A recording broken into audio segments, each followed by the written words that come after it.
करोड़ों अरबों का व्यापार ऐसे ही चलता रहे।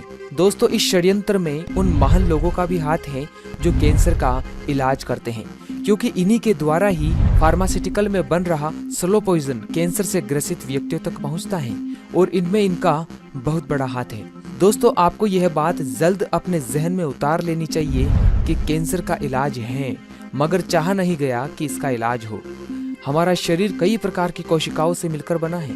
जब ये कोशिकाएं अनियंत्रित तौर पर बढ़ती हैं और पूरे शरीर में फैल जाती हैं, तब यह शरीर के बाकी हिस्सों को अपना काम करने में रुकावट बनती है, जिससे उन हिस्सों पर कोशिकाओं का गुच्छा, गांठ या ट्यूमर बन जाता है।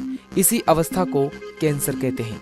डॉक्टर इन अनियंत्रित होकर बड़ी हुई कोशिकाओं के गुच्छे या गांठ को हटाने के लिए कीमोथेरेपी, रेडियोथेरेपी और कोबाल्ट थेरेपी का इस्तेमाल करते हैं, ताकि कैंसर की कोशिकाओं को मार सकें। इन थेरेपी से कैंसर की कोशिकाएं तो मर जाती हैं, परंतु साथ ही शरीर की बाकी अच्छी कोशिकाएं भी मर जाती हैं, जिससे शरीर की प्रतिरक्षक शक्ति, रेजिस्टेंस पावर, वो बिल्कुल खत्म हो जाती है।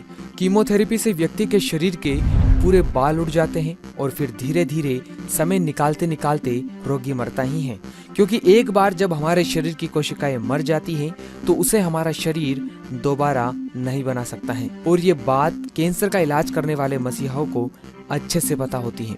व्यक्ति कैंसर से नहीं मरता है, ध्यान दीजिए दोस्तों, बल्कि जो ट्रीटमेंट उसे दिया जाता है उससे उसकी मौत होती है। और ये बात स्वयं राजीव दीक्षित जी ने भी कही थी कि कैंसर से ज्यादा खतरनाक कैंसर का ट्रीटमेंट है। और ट्रीटमेंट क्या है वो हमने आपको बता दिया है। इतनी सारी दवाओं के बनने के बाद भी कैंसर जैसा रोग लाइलाज है। इसकी वजह सिर्फ यही है कि वह कभी चाहते ही नहीं कि कैंसर जैसा भयानक रोग कभी सही हो, इसलिए बेअसर दवाइयों का बनना जारी है। पर कैंसर का डर हमारे अंदर इस तरह से बिठाया गया है कि हम इसे लाइलाज मानते हैं। दोस्तों, कैंसर का इलाज संभव है, और केवल कैंसर ही नहीं बल्कि हर बीमारी का इलाज प्राकृतिक तरीके से संभव है। प्राकृतिक जड़ी बूटियों और पत्तों से आज भी कई जगहों पर कैंसर का इलाज किया जाता है। अभी हम आपको एक महात्मा से मिलवाते हैं। इनका नाम है श्री संत भगवान दास जी।